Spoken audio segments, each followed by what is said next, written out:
সমস্ত রাজবেশ পরিত্যাগ করে ভিখারি হয়ে বাবার কাছে গেল অনুমতি চাইতে। বাবা আমায় বিদায় দে। কি রাম, তুই কোথায় যাবি? বাবা, পিতা স্বর্গ পিতা ধর্ম পিতা হি পরমং তপো পিতরি প্রীতিমা পন্নে প্রিয়ম সর্বদেবতা। ইতিহাস খুলে এবার আপনারাই বিচার করে বলবেন, দিল্লির মসনদের জন্য নিজের পিতাকে কাটতে কুসুর করে না। রামচন্দ্র ইনি একজন ভাই, চার ভাই, রাম লক্ষ্মণ ভরত শত্রুঘ্ন। বাবার চরণে প্রণাম করে, মায়ের চরণে প্রণাম করে চলে গেল। যার সময় এক গ্লাস দুগ্ধ ধরেছিল মাতা কৌশল্যা, বাবা একটুখানি তুই খেয়ে যা, 14 বছর মনে কোথায় থাকবে, কি খাবি?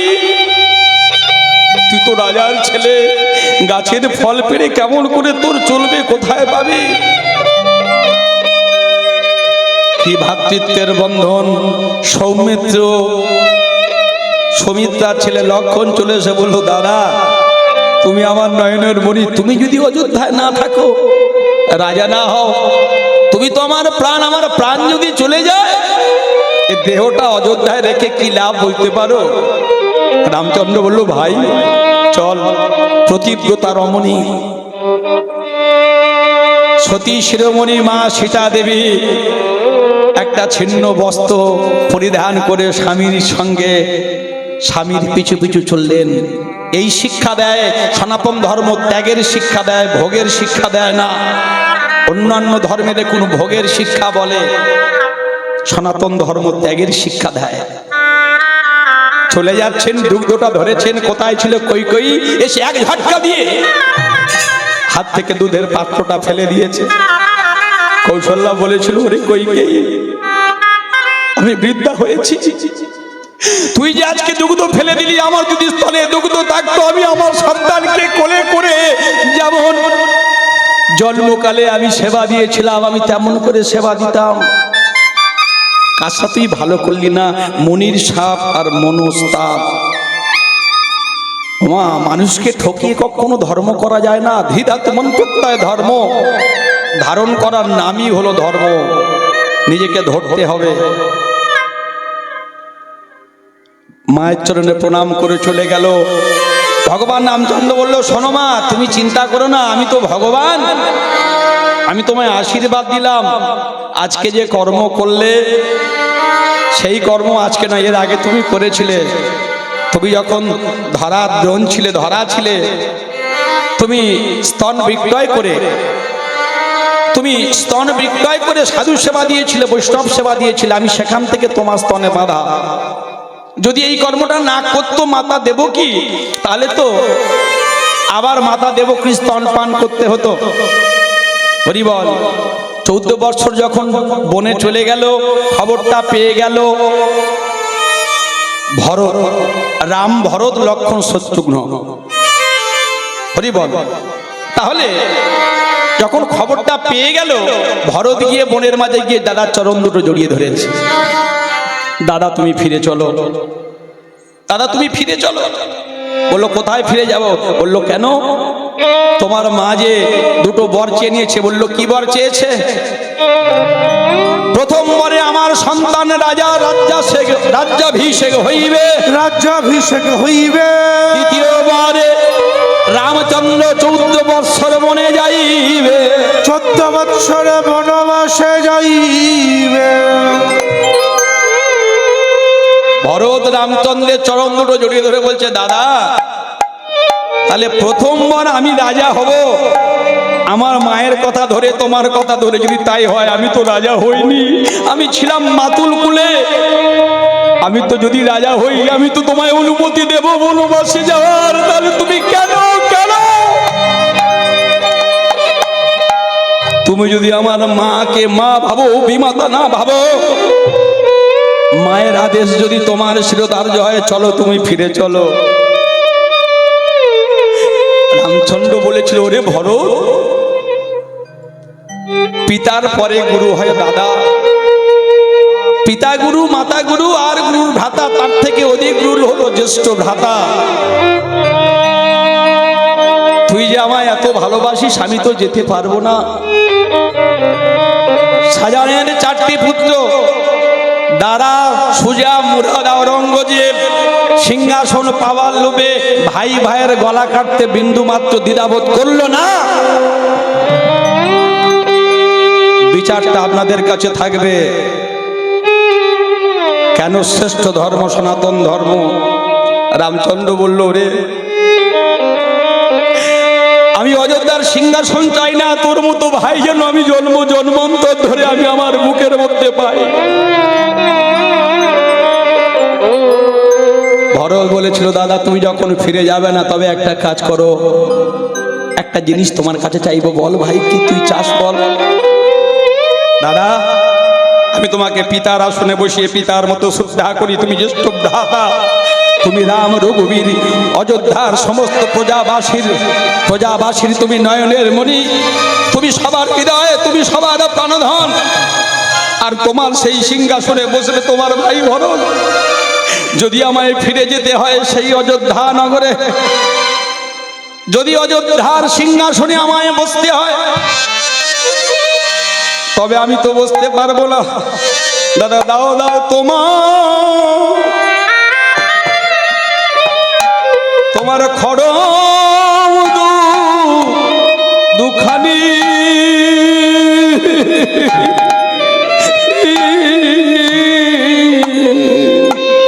দাও দাও দাও হরি হরি।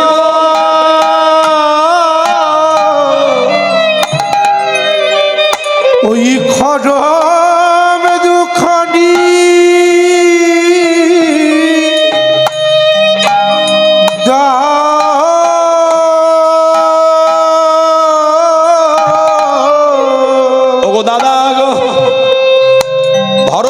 কেমন ভাই আর কেমন দাদা, দেখুন কি শেখাচ্ছে আমাদের সনাতন ধর্মে, হিন্দু ধর্মে ভাইকে কেমন করে ভালোবাসতে হয়। আর বর্তমান দিনের ভাইরা এক হাতে জায়গার জন্য পাশের জায়গাটা নিজে কলকাতায় চলে যায়, পাশের বিধর্মীদের কাছে বিক্রি করে দেয় ভাইকে জব্দ করার জন্য। আমার রক্তের সম্পর্ক, আমার দাদা আমায় আঘাত করতে পারে, একবার নয় 20 বার চড় মারতে পারবে, কিন্তু যদি বাইরের কেউ এসে আমার গায়ে অঙ্গ স্পর্শ করে, যদি মায়ের পেটের ভাই হয় সে কিন্তু ছেড়ে কথা বলবে না। ভরত কাঁদছেন, তুমি তোমার খড়ম দুটো আমায় দাও। ওগো দাদা গো, অযোধ্যার সিংহাসনে তোমার এই দুখানি খড়ম আমি স্থাপন করব। আর তোমার এই খড়ম দুখানা স্থাপন করে কি করব জানো? কি করব? ওই সরজু নদী থেকে জল এনে আমি ধৌত করব না, আমি নয়ন জলে চরণ ওই জুতো ধোয়ায়ে দিব।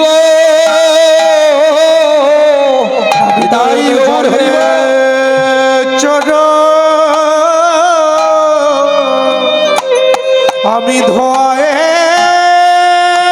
দিব, আমি নয়ন জলে চরণ। ভক্তমণ্ডলী, ভক্তিমতী মায়েরা আসতে 14 বছরের পরে বনবাস থেকে ফিরে এসে যখন দাঁড়ালো, আবার গিয়ে দেখছেন সবাই আনন্দে আত্মহারা, কিন্তু একজন কাঁদছেন। কে? বিমাতা কইকেয়ী। আগে ছুটে গেছে কৌশল্যার কাছে নয়, আগে গেছে বিমাতা কইকেয়ীর কাছে। মা তুমি কাঁদছো কেন? অন্তর্যামী ভগবান অন্তরে জানিলা। জানতে পেরেছেন? ওরে রাম, সবাই বলে তুই ভগবান, তুই সবাইকে সবকিছু দান করবি, তবে আমায় তুই দে। বল পরের জন্মে বল তুই আমার সন্তান হয়ে জন্ম লভিবি, জন্ম লভিবি, আমার বক্ষের স্তনদুগ্ধ পান করি। তুই আমার বক্ষের স্তন দুগ্ধ পান করিবি।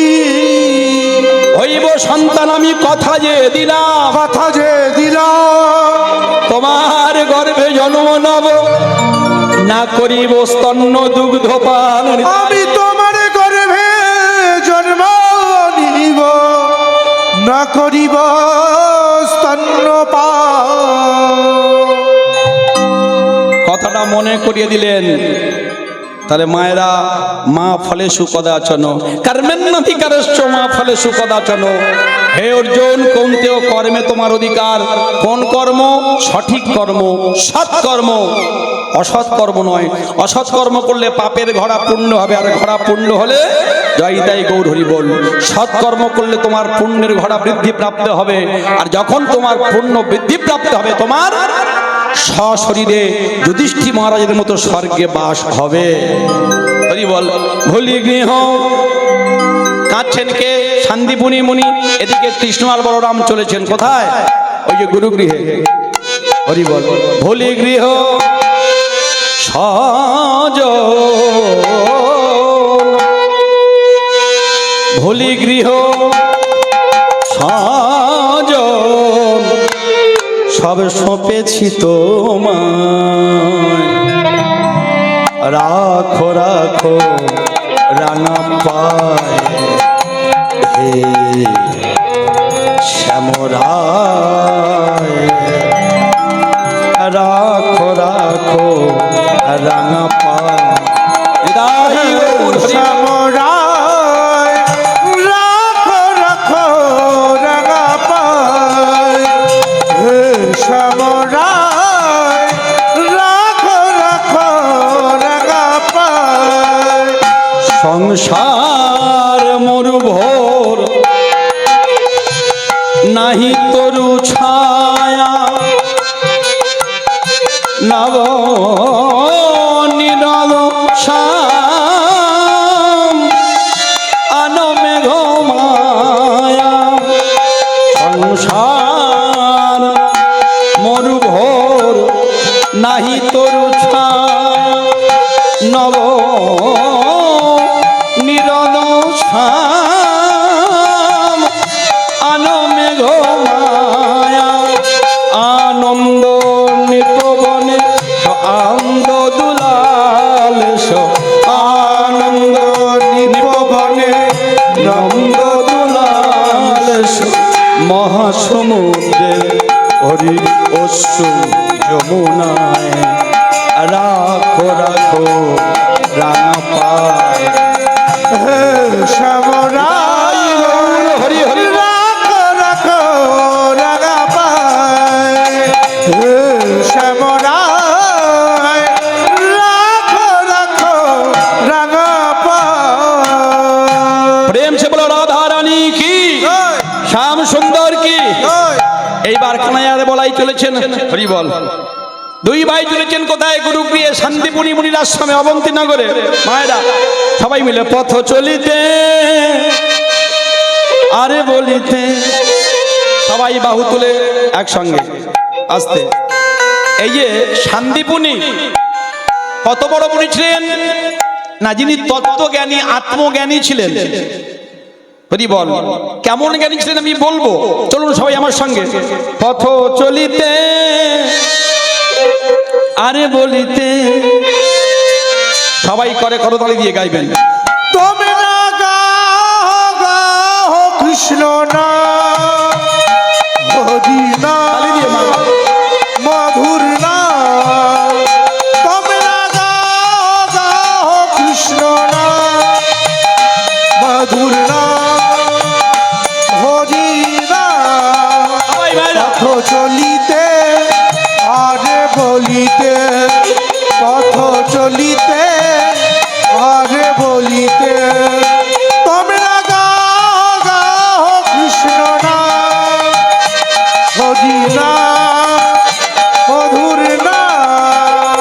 প্রভু নিঃশ্বাসে, প্রভু বিশ্বাসে, প্রভু সংকটে, প্রভু সংশয়ে। প্রভু বিশ্বাসে, প্রভু বিশ্বাসে, প্রভু সঙ্গে সয়ে, প্রভু সঙ্গে কটে। তোমরা গাও গাও কৃষ্ণ না, হরি না, মধুর না। তোমরা গাও গাও কৃষ্ণ না, হরি না, মধুর না। পথ চলিতে আরে বলিতে, পথ চলিতে আরে বলিতে।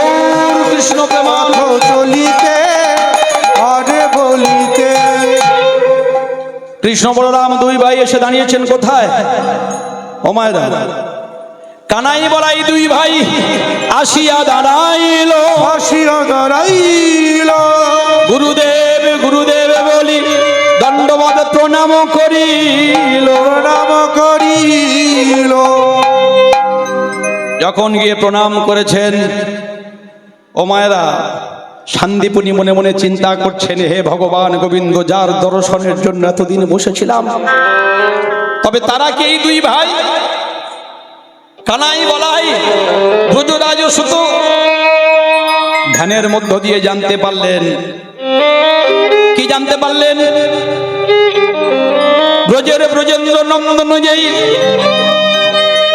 শচী সুত হইল, সেই বলরাম হইল নিতাই, দিনহীনে যত ছিল মধুর হরি নামে উদ্ধারিল, তার সাক্ষী দেখো জগাইয়ার মাধাই, তার সাক্ষী জগাইয়ার মাধাই। ধ্যানের মধ্য দিয়ে জানতে পেরেছেন মায়েরা। এই যে সবাই আমার দিকে তাকান, এখানে একটা আমাদের নয়ন আছে। ঈশ্বরচন্দ্র বিদ্যাসাগর মহাশয় বলেছেন, একে চন্দ্র, দুয়ে পক্ষ, তিনে নেত্র। শুধু মা ভবানীর নেই, বাবা মহাদেবের নেই, ওই চোখটা আমাদের সবাইকে দিয়েছেন। তবে সেটা মেলাতে হবে। কে মিলিয়ে দেবেন? অজ্ঞানাং তিমিরাম ধস্য, গুরুদেব। জ্ঞান অঞ্জন শলাকায়া, হরি বল। এই দেহের মধ্যে সব পেয়ে যাবেন। এই যে মানব দেহ কর নিরূপণ, শান্তিপুনি কত বড় তত্ত্বজ্ঞ জ্ঞানী পণ্ডিত দেখুন। যা আছে বিশ্ব ব্রহ্মাণ্ডে তাহাই রয়েছে দেহ ভাণ্ডে, হরি বল। এই দেহের যদি এটাকে বৃন্দাবন ভাবেন, 84 কোষ বৃন্দাবন, যদি দেহটাকে জাগাতে পারেন, যদি দেহটাকে সঠিক জায়গায় তুলতে পারেন এই আজ্ঞা চক্র থেকে সহস্রারে, তাহলে আপনার ভগবানের কৃপা হয়ে যাবে। রামকৃষ্ণ পরমহংসদেব বলেছেন,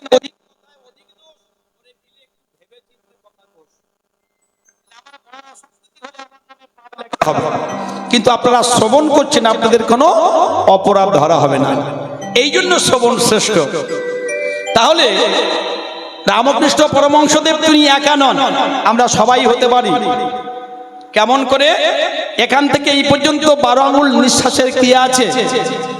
1 আঙুল কমাইলে জীবের জ্ঞানের উদয় হয়, 2 আঙুল কমাইলে জীবের নিরানন্দ যায়, 3 আঙুল কমাইলে তিতা বা জ্বালা যাবে দূরে, 4 আঙুল কমাইলে চতুর্বিধ মুক্তি তুচ্ছ করে, 5 আঙুল কমাইলে পঞ্চবাণে পড়ে কাঁটা, 6 আঙুল কমাইলে দূরে যায় ষড়রিপুর লাঠা, 7 আঙুল কমাইলে সপ্ততলা করেছে, 8 আঙুল কমাইলে অষ্ট পাশ করে ভেদ, 9 আঙুল কমাইলে নবদ্বারের কপাট আটা, 10 আঙুল কমাইলে দূরে যায় 10 ইন্দ্রিয়ের লেঠা, 11 আঙুল যদি কেউ কমাইতে পারে, দিব্য চক্ষে দিব্য দৃষ্টি দিয়ে ভগবান দেখেন অন্তরে, 12 আঙুল যেই জন কমাইতে পারে, পরমহংস হইয়া ভাসে আনন্দের সাগরে। হৃদয় গৌর হরি হরি বল। শিক্ষাটা কে দিচ্ছেন? শান্তিপুনি মণি। কৃষ্ণ বলরাম রয়েছেন, সুদামা রয়েছেন, আর অনেক ভক্ত রয়েছেন, সবাইকে দিচ্ছেন। হরি বল। সাধন করনা চাই রে মনুয়া, भजन करना चाहिए, साधन करना चाहिए रे मनुआ, भजन करना चाहिए, साधन करना चाहिए रे मनुआ, भजन करना चाहिए। प्रेम लगाना चाहिए रे मनुआ,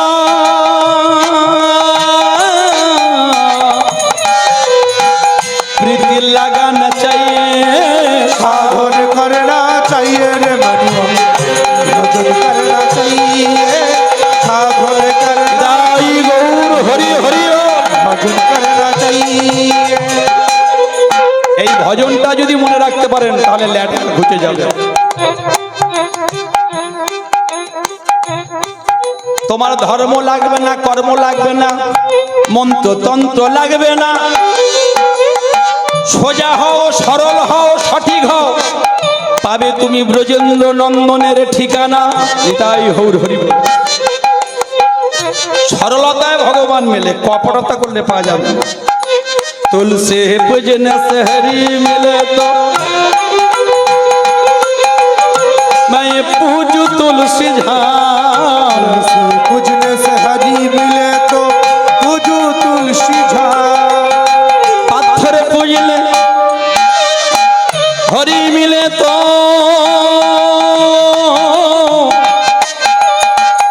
मैं पूजू पहाड़ साधन करना चाहिए रे मनुआ निदाई गौर हरि हरि बोल। साधन करना चाहिए रे मनुआ भजन करना चाहिए আসতে মা তুলসীর মালা গলায় পড়তে হবে।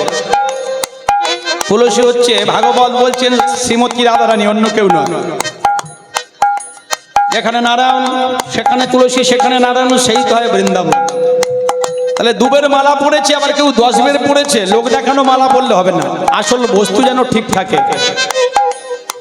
আচ্ছা বলুন মায়েরা, ভগবান আকার না নিরাকার? হাত তুলে বলুন কারা কারা বলছেন। হরি নাম কৃষ্ণ নামে বড়ই মধুর, যে জন কৃষ্ণ ভজে সে বড় চতুর। হরি বল। তাহলে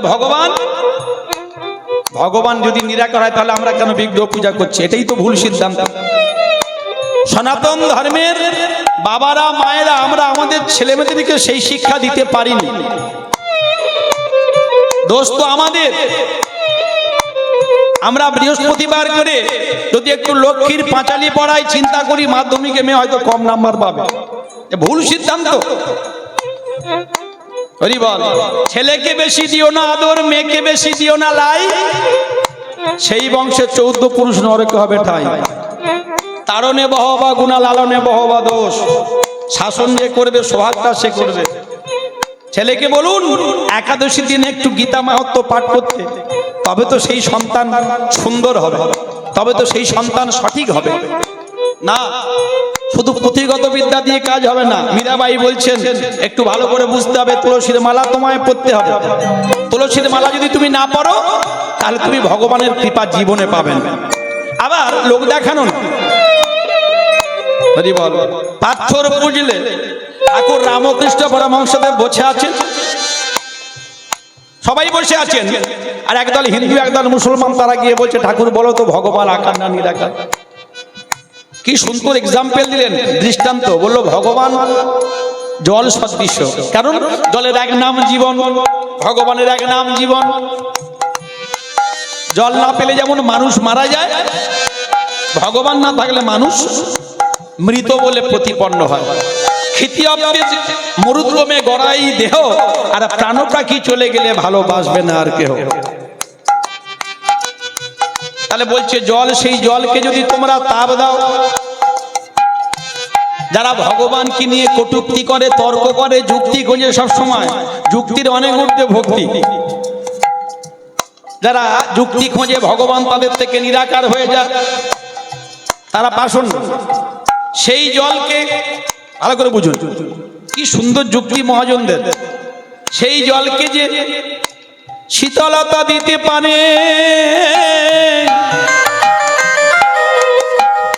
খানিকটা জল নিয়ে আগুনের মধ্যে তাপ দেবেন, বাষ্প হয়ে যাবে। আর সেই জলকে যখন আপনি একটা পাত্রের মধ্যে রেখে ফ্রিজের মধ্যে দেবেন, যদি সেই জল সদৃশ্য, জল মানে নয়নের জল সদৃশ্য, সেই জলকে হৃদয়ে মন্দিরে, হৃদয়ে ফ্রিজে, এই হৃদয়ে ফ্রিজে রেখে ভক্তির শীতলতা দিতে পারে, তার কাছে ওই রাধা গোবিন্দ বিগ্রহ, যিনি মন্দিরের পূজারী, প্রতিদিন ভগবানের নিত্য নিত্য সেবা করেন, মন্দির মার্জনা করেন, একদিন ভগবানকে না দর্শন করলে যার নয়নে ঘুম আসে না, যার নিদ্রা যায় না, একদিন না কীর্তন করলে যার ভিতরটা যন্ত্রণা হয়, জ্বালা হয়, সংসারবদ্ধ জীব হয়তো প্রতিদিন হয়ে ওঠে না, 16 মালা পূর্ণ একদিন না করলে যার ভিতরটা যন্ত্রণায় ছটফট করে, সেই ভগবানের উপস্থিতি, ভগবানের সমস্ত লীলা তিনি অনুভব করতে পারবেন। নিতাই গৌর হরি হরি বল। তাহলে মন্দির করলাম, আর মন্দির করলে অহমিকা প্রকাশ করলাম না। যেখানে ভগবান সেখানে ভক্ত, যেখানে ভক্ত সেখানেই ভগবান। হরি বল। কি বলছেন? তিরন ভজন সে হরি মিলে তো বৎস বালা चिरन भजन से हरि मिले तो बहुत वत्स भाला ছোট এখন যারা লতাপতি শাকসবজি খায় তারা বলছে আস্তে আস্তে আহার ও শুদ্ধ চিত্ত শুদ্ধি। মীরাবাইয়ের এই ভজনটা উল্টো ভেবে নেবেন না। আর শুদ্ধ আহার গ্রহণ করলে কি হয়? অন্তঃকরণটা পবিত্র হয়, বিশুদ্ধ হয়। আর যখন বিশুদ্ধ পরিশুদ্ধ হবে তখন ভগবান এসে কৃপা করবেন। তার মানে বড়াই করে বলো না আমি নিরামিষ খাই আমি ভগবানকে পেয়ে যাব না, এর আসলে একটা অর্থ আছে। মীরাবাই বলছেন একটা ছাগল সে তো পাতা খায়, তাহলে সে কি ভগবানকে পেয়ে যাবে না। এবার মীরাবাই বলছেন বীর্ঘ ধারণম ব্রহ্মচর্যম, এক ব্রহ্ম দ্বিতীয় নাস্তিক। তুমি যদি সঠিক বস্তুকে ধারণ করতে পারো, জাগাতে পারো, ব্রহ্মচর্য পালন করতে পারো, ভগবানের কৃপা পাবে, কিন্তু লোক দেখানো নয়। এবারে মীরাবাই বলছেন সবার শেষে ছোট করে মীরা কাহে, আসল বস্তুটা কি হলো? এগুলো আচার, বিচারটা কি? বিনা প্রেম সে